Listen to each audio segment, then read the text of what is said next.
people want to hear it. So we went with it, and listen, let's be honest. Obviously, it didn't hurt that Carrie finished on the podium. It didn't hurt that Danielle and Bethany are here. And then literally, like, we launched, and next thing you know, we go 1, 2, 3 at West Coast Classic. I mean, Right. that was pretty. It's pretty Hitting the good ground timing. running is an You know what I understatement. mean? To say It's that, pretty yeah. good timing. But man, I'll tell you, it's been exciting, and with more athletes moving out, and now, I mean, now, you go into the gym and we're like 15 strong, here now, and more athletes coming for quarterfinals, and man, it's exciting. It's definitely a situation where when we first started, I was like, is anybody going to sign up? Yeah. Like, are we going to be the only ones here, or what's going on? Hey, I gotta ask though, like, I mean, when you start something like that, okay, so we've opened gyms, we've all had our own different programs that we've set up and whatever. And usually we see about as far as, can we get past the next month, or am I going to get a couple people and then go from there? Was there like a business plan? Hey, here's what we're trying to get to. I mean, we don't have anything right now, but the plan is to get to X, Y, and Z. Or is it like, okay, let's just see how it goes, and we'll run the forks as they happen. Put it out there and see what. Yeah, I would say kind of in the middle of that. I would say there were definitely goals, and we did a good job, I think, at the beginning, and it was literally Ash, myself, and Kiefer, and that was it. And we were, we were basically, we were doing all the social media, we were answering all the DMs, we were doing all the back end stuff.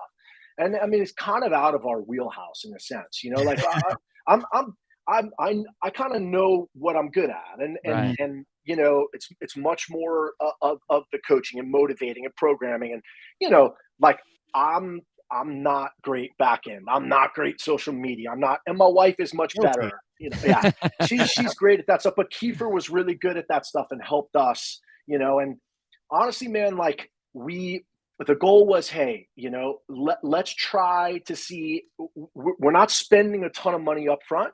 Let's see if we can make that money up over the next couple months. And we were able to make it up in like a month, Wow. and then it was like, okay, well, we've got 50 people now. Let's see if we can get to 100, let's see if we can get to 200. And, we've got to the point now where we've been lucky enough that, we've got, I think it's now 11 coaches that are working with us remote.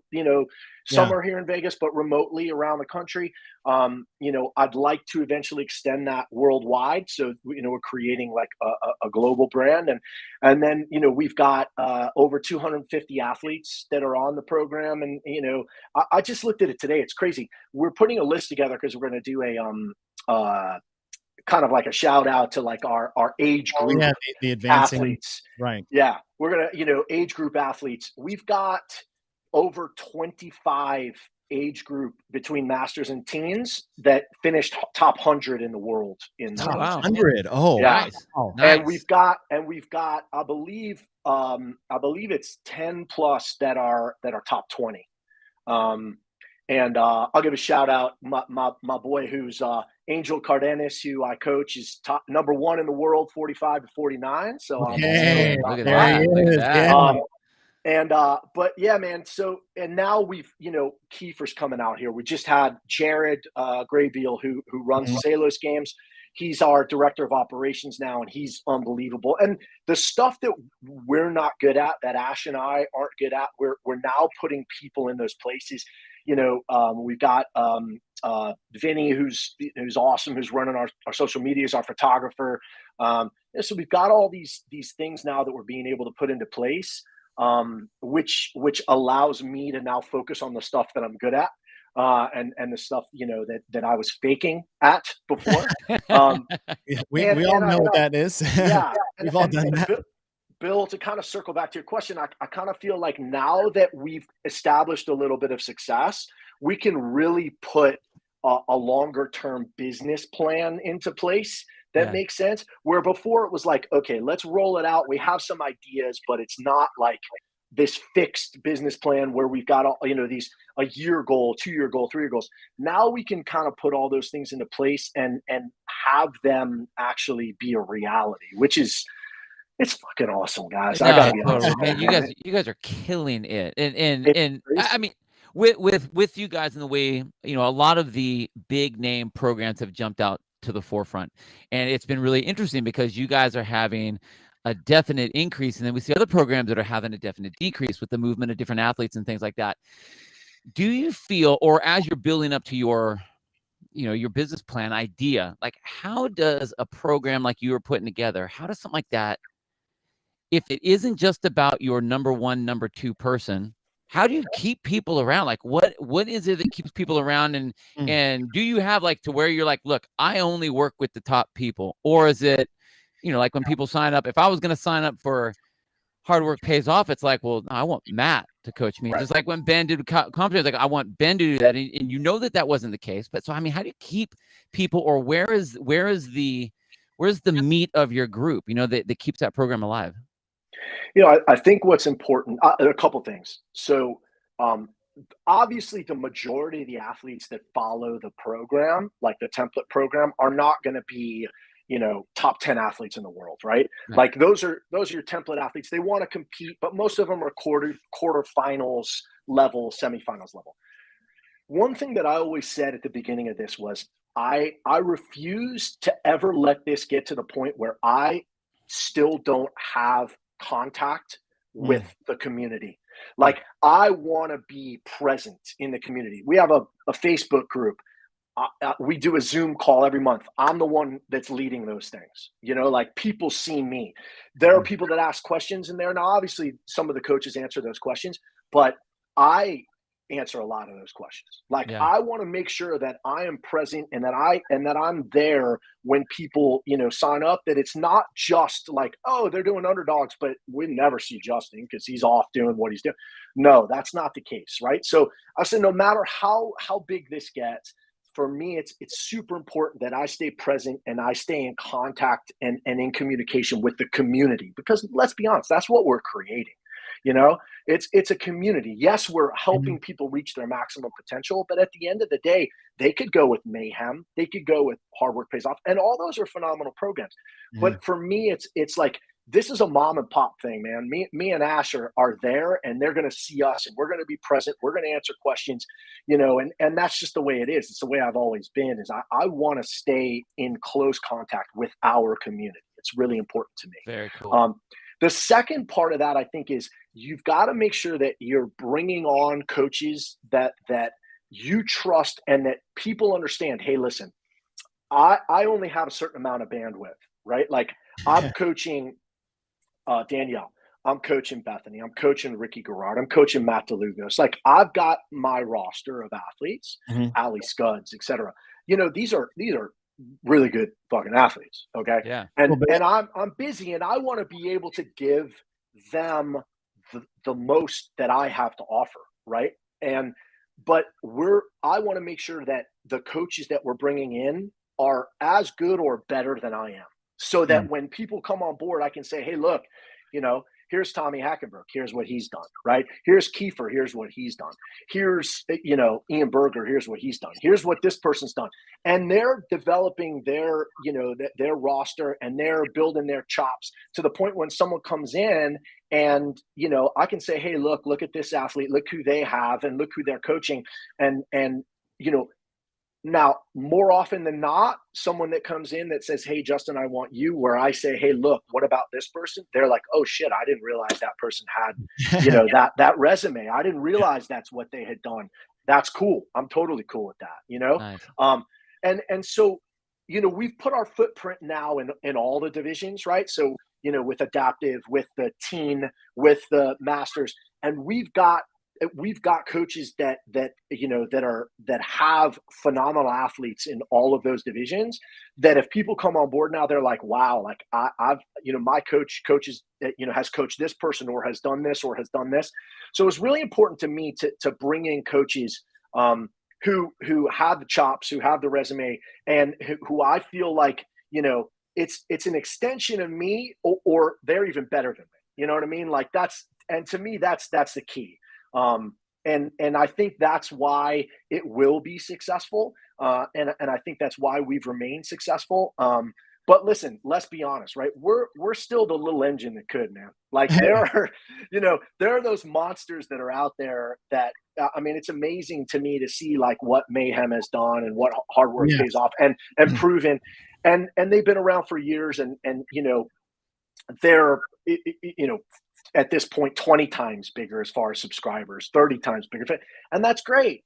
But it's something for us to work towards. And I always said what I wanted to do was I wanted to create a footprint in every competitive division, and then once we do that, then we'll release a program for the masses. Then we'll release an RX program. We'll release that. But let's be really good at this first, and then let's be really good at this, and then because we try to do everything at once, it's not going to work. You know what I mean? Yeah. And I think that was the biggest part of the business plan that has come to fruition. And now we can start to kind of dive into the minutia of, we want X amount of subscribers. We want to hit this thing. We want to, create an RX program. We want to, create the thing that Chase and I are about to talk about. Like there's so I think it's been I think we've done it the right way. The majority of it has come organically. We've been lucky, obviously, to have some very visible athletes who have done extremely well. I think we're going to have more athletes this year that are going to crush it. And so I'm super excited about where we're at, and I'm very excited about the future. You know what I see when you talk about your program, when you talk about your goals, when you talk about your passions that really encompass of your why? I see an affiliate owner. You talk about community, you talk about always wanting your hands in something. Like, I didn't open an affiliate to never coach a class. That's right. I didn't own an affiliate to never program for it. I didn't own an affiliate to never work out with the group class. Like, you can see that through you and the way you approach this, even though like most of this can be online to other people, is that you still have that affiliate owner mentality of bringing your program to the masses, but wrapped around the community of what you have started. And when you look at leaders, I think you can always tell the quality of a leader by their willingness to delegate, their willingness to let other people grow under that community umbrella of which you started. So that's just an observation that I see for you. And before we get to, the main topic of the day is, did I see that we recently sold Dynamics? Oh, it's a great story. So I wanted to share that. It's like, it just gets me like here, man. So when we started Dynamics,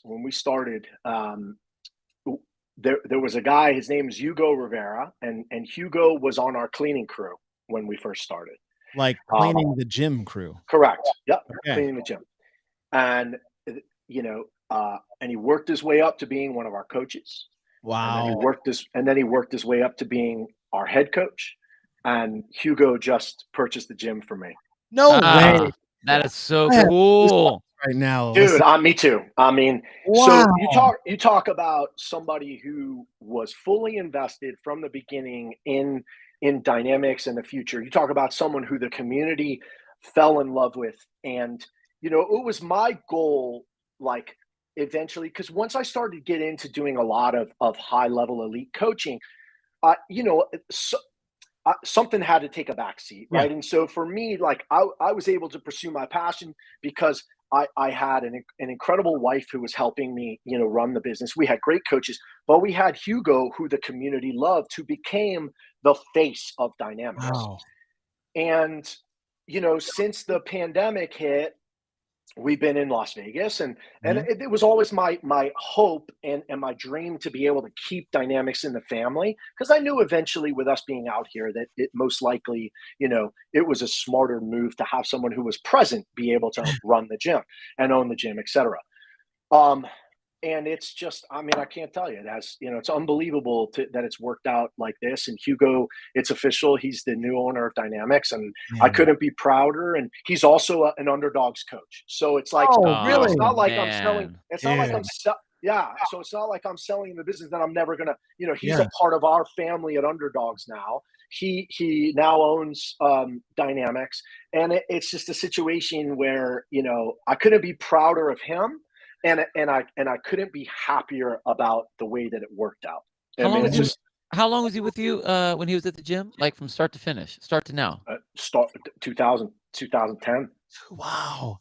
Wow. Yeah. That's wild. I mean, look, every affiliate owner thinks about, okay, what's the long-term goal? What's the long-term game? Is it, I run this for as long as I can and maybe other interests take me somewhere else, in which case, what do I do with this? And it's always like, if I were to ever step away, this is my baby. This Yeah. is like, Oh yeah. I was there for the birth, and I painted your walls and I cleaned your toilets and scrubbed the floors, and like, how do I pass this on? And I mean, I can't think of Oh, that's dude, like fairy tale movie stuff. it's unbelievable, It's like, honestly. that's so, wow. That's And it's, I mean, wild. it just, he made a post the other day because I posted about how excited we are that we saw, but like he posted it, and his post was, he reposted what I posted, but his post was just dreams do come true. Man. And then he reposted, that I mean, it's just unbelievable, man. Like the road and just thinking about, that was like, I think about what we were able to create at Dynamics, what we were able to establish, all the lives that we changed, people that we helped. And now the fact that you be able to pass it on, and I feel, so grateful, but also I feel extremely confident that Hugo's going to be able to take the reins and again just continue to be able to continue the vision that we had, which was, our mantra was always change your fitness, change your life, and I felt like we did a great job of doing that. And I feel like, he's the perfect ambassador to take the reins and take it into the next decade, or however long he decides. But it's exciting, man. It's an incredible story. And I couldn't be happier for him and for us. I think it's great. So cool. So Yeah. cool. And Jeez. I love like the mantra, the creed, the change your fitness, change your life, because that's actually a really huge part about businesses and their startups is like, can we sum up our culture and our attitude in a one-liner that isn't fake or phony Right. or cheesy? It's like, there's something measurable about that. It's like, if you do change this, it will change that, but it does start like internal to external. Like what happens in the box, whether it's positive or negative, we can see reflect outside. 100%. Like the way we handle ourselves here, I can only imagine how you handle yourself out there, whether the positive or the negative. So I think it's one of those things that are overlooked. It's like, oh, it's a cool catchphrase. Like it's so much beyond that. And Right. I think that's a really, really powerful thing. And all right. So you say evolution, keeping in the family as the thing grows, things will change and move forward. So we are here to talk about the newest addition to the Underdogs Athletics program portfolio, and that is I don't know if I can drum roll on this mic. It's actually a pretty good mic. Yeah. And Underdogs Athletics is going team. Hell yeah. We are bringing elite team programming, and if all points and purposes for everything that we have done research-wise, this is the first ever dedicated elite team programming in CrossFit right now for any program out there.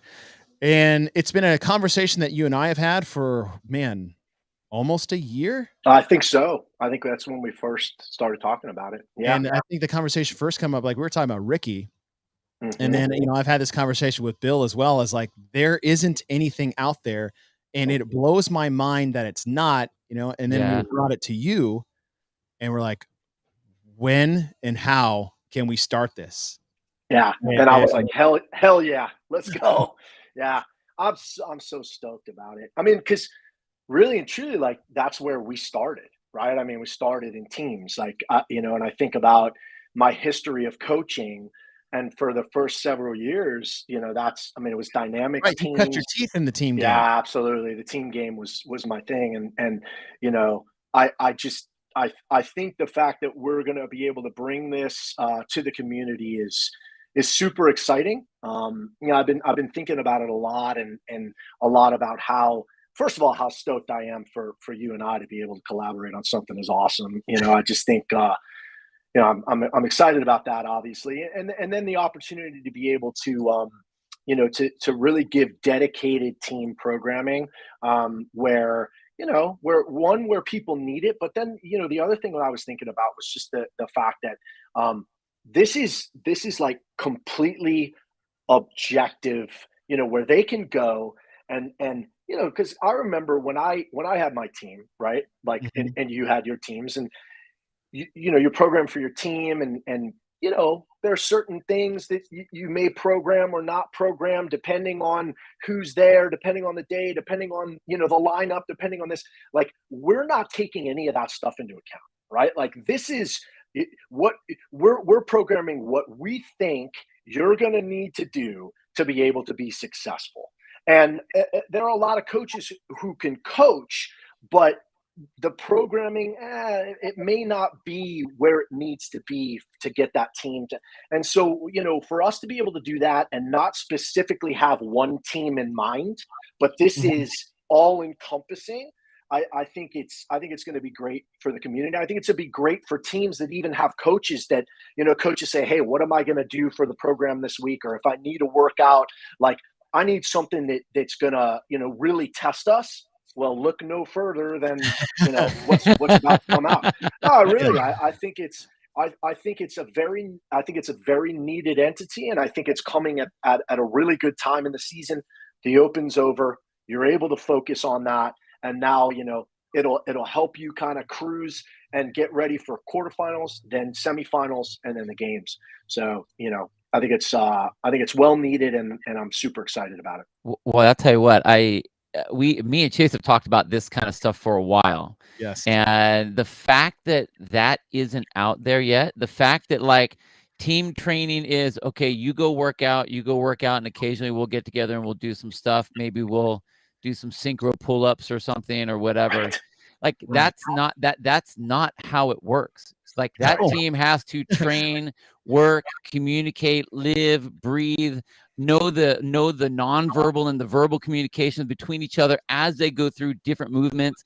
Like it is a different breed, and I don't think that coaches or programmers that really want to, if they really want to get in that space and understand it, like it's a place that you have to be. And that's one of the things that like Chase 100%. always had. I mean, we've always been program geeks anyway, but if you're Yeah. going to be talking team stuff, like that's what he does. And what I think, what Chase can really bring to the table is, as a analyst, what we do is we pick apart not what how do you get them ready to do whatever, but this is what they should be doing when they're out there Right. on the floor. And what are they doing wrong? And where, like when I stand back and I watch hours of people doing XYZ events, these are the things that I see. These are the things where people can make up time. These are the things where people make mistakes, generally speaking, and then in that, as that group as a whole. So like the point of view that he has for teams, especially at a strategic level, at a coaching level, at a programming level, I just don't think that many people give that nearly the credit, or understand it, give it the respect that it needs to have. I mean, it is a beast in of its own for sure. I And agree. on my 100%. end, like the team programming has been neglected for over a decade. Years. Like over a Yeah. decade. And I'm talking about even the person that was doing the programming at the games neglected it. Like Dave Castro wrote in his book, Constructing the CrossFit Games, and it was all individual. And the one thing that was looming over him the whole time is like, I still have to program this team stuff. Right. Right. And for me, over the last 13 years, is that I loved coaching and programming for teams. I loved getting a group together to take 6 or 4 different personalities and fit them together in the tightest puzzle piece possible to maximize the performance of all athletes cohesively together, not as individuals. And that's a huge thing that people miss on the team side, is like, okay, we're 4 good people. Let's do, like Bill said, a bunch of synchro work, maybe get out the worm and then just right on the rower for this. Like there's so much more that goes into that. And when I brought it to Justin as an idea, like it was almost as like, why are we even talking about this? Let's do this yesterday. Like that was Right. the talk. And, and like you said, it's like, I have obsessed over team stuff, and I was part of that on the broadcast side, right? Like when being Bill first started, like I was team guy. Yeah. So I've been watching this unfold. I've seen the behind the scenes. I've seen the lack of teamwork fail at the CrossFit Games, and I've seen where teamwork succeeds in the CrossFit Games. And Mayhem is not opening up their playbook anytime soon. And there's no team that's equipped enough with the coaching staff behind a good program that has constructed themselves well enough for game day because of the way that they probably do the programming, because they don't know what they're doing. And this program is going to be dedicated specifically to that. Not exactly take on mayhem, but to put a team together that is going to be so well equipped in team competition, because the programming will be there, the coaching from a virtual perspective, video calls with the affiliates, with the athletes will be there, and they are going to understand what it takes to be a team at the quarter, semifinals, and CrossFit Games, and not just a group of buddies at the quarter, semis, and CrossFit Games. And I think, I mean, I can't say it any better myself, but I think that, you know, one of the huge things that you pointed out there is, just because you're really good at CrossFit as an individual, you know, you put four together, that doesn't mean that it's going to be a good team. You know, and aside from melding personalities, right? Aside from, you know, you look last year at, and obviously mayhem is mayhem, and but who came in second in the world? Do we remember? Janas. It was the Norwegian. The Norwegian team. team. Can you name one individual on that Norwegian team? No, but they had two bad girls at Wadapalooza. Yeah, they did. That's what I'm saying. You don't need to. That Norwegian team, they obviously they became one. You know what I mean? Like that, and that comes from training together, melding personalities, you know, working together. And I feel like what we're going to help teams do is be able to understand, work together, and really become a team, so that when you get out on the competition floor on game day, you know, you understand, you can anticipate what your teammate's going to do. You know what's coming next. You've done the work, and you've done everything that's preparatory to now on game day maximize your point value on every single event, which is what it's going to be about. And, you know, I think, you know, you don't have to be, my point was, you don't have to be Rich Froning and Andrea Nisler, and you can be, you know, good athletes who come together and become a great team. It doesn't have to be. And so I think that's super exciting for a lot of people who are going team this year, is to say, hey, you know what, if we work our asses off, if we know each other like the back of our hand, if we can, you know, meld as a team, and we can really put the work in, and we have a program that we can follow that helps us get there and prepares us, well, fuck, we've got a good chance, man. And I think, you know, I think that's ultimately, you know, what we're hoping to be able to bring to people is a lot of that guesswork with the programming, a lot of the guesswork with those workouts, is to be able to help them do that. And it's so funny, because everybody talks about exactly what you said. Oh, we just have to work together. We just have to have communication. We just have to have whatever. Everybody knows those things, but getting to the point where you do know what someone is feeling before they say it is a whole nother ballgame. The only way you get that is by training in that team environment, not where you're both doing the same workout, not where they're doing their workout and you're doing your workout and you find out how they felt during, but while they're in the middle of that. Everyone needs to know everyone's threshold on every piece of the movement, so that they know exactly when to pick up the slack. How does this person, when do they drop their head? When does this person start to get fired up? When, you know, what fires them up? Are they the quiet guy, or they need someone getting in their face and go, come on, pussy, get going. They have to know that thing within, you know, and that takes time, and it takes a plan to get there. It isn't just, let's work out once a week together. That's not a plan, you know? And when they work, and then when they bravo get together, to you like, guys. hey, what do you guys want to do? Right. Yeah, let's do some stuff. Let's take this old individual workout and times it by 4. Right. Like, no, that's not to do it. And to Bill's point is like, okay, how do you find the quiet guy on your team?